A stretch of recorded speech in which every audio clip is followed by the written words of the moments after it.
মাত্র 2-3 সপ্তাহ আগে শিলংয়ে আমাকে দেখতে গিয়েছিল ছেলেটা।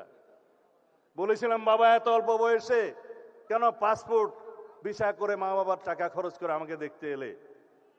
বলেছিল ছেলেটা, আপনাকে এক নজর সামনে থেকে দেখব, বড় আশা ছিল। ছবি তুললো, পাসপোর্ট কি যেন ফেসবুকের প্রোফাইলে সেই ছবিটা দিল। 2-3 সপ্তাহ পরে এসে বাংলাদেশের জন্য জীবন দিয়ে দিল। বড় করুণ সেই ইতিহাস। তার বাবা তখন বিদেশে, দুবাইয়ে না সৌদি আরবে কাজ করে। তার মায়ের সাথে কথা বললাম, চোখের পানি ধরে রাখতে পারেনি।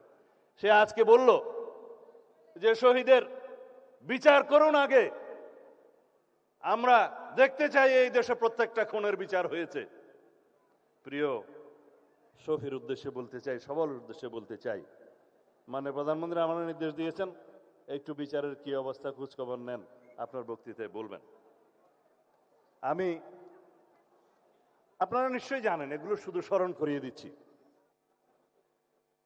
5টা খুনের, গণহত্যার, মানবতা বিরোধী অপরাধের মামলার রায় হয়েছে ইতিমধ্যে। বিচারাধীন মামলা আছে 27টা এবং তদন্ত প্রায় শেষ পর্যায়ে 72টা মামলা। শহীদ আবু সাইদের মামলায়, প্রথম মামলায় 2 জনের ফাঁসি হয়েছে। ভাইস চ্যান্সেলর সহ সেই বিশ্ববিদ্যালয়ের অন্যান্যদের বিভিন্ন মেয়াদে সাজা হয়েছে। প্রথম মামলার রায় হয়েছে গণহত্যার। আপনারা সবাই জানেন, শেখ হাসিনা, তার সাবেক স্বরাষ্ট্রমন্ত্রী আসাদুজ্জামান কামাল, তাদের ফাঁসি হয়েছে, ফাঁসির আদেশ হয়েছে। তৎকালীন আইজিপি মামুন রাজসাক্ষী হওয়ার কারণে তার সাজা কম হয়েছে, তবে সাজা হয়েছে। আশুলিয়ায় লাশ পোড়ানো হত্যা মামলার 2 জনের ফাঁসি হয়েছে।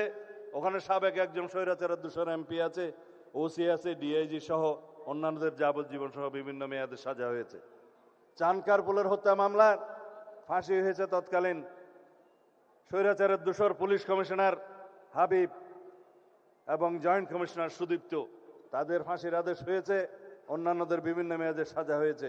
অতি সম্প্রতি রায় হয়েছে রামপুরা টিভি সেন্টারের ওখানে একটা ছেলে কার্নিশি লুকিয়েছিল, তাকে ওখানে যে গুলি করা হয়েছে। আমি শুনলাম সেই ছেলেটি কোনো রকমে প্রাণে বেঁচে গিয়েছে চিকিৎসার মাধ্যমে, আল্লাহ তার জীবন বাড়িয়ে দিক, হায়াত বাড়িয়ে দিক।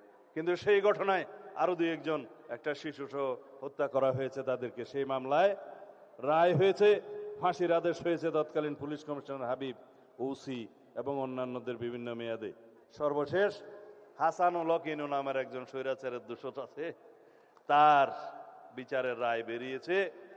তাকে কেবল 10 বছরের সাজা দেয়াতে বাদী পক্ষ সন্তুষ্ট নয়, সেজন্য সেটা আপিল করা হবে মর্মে শুনেছি।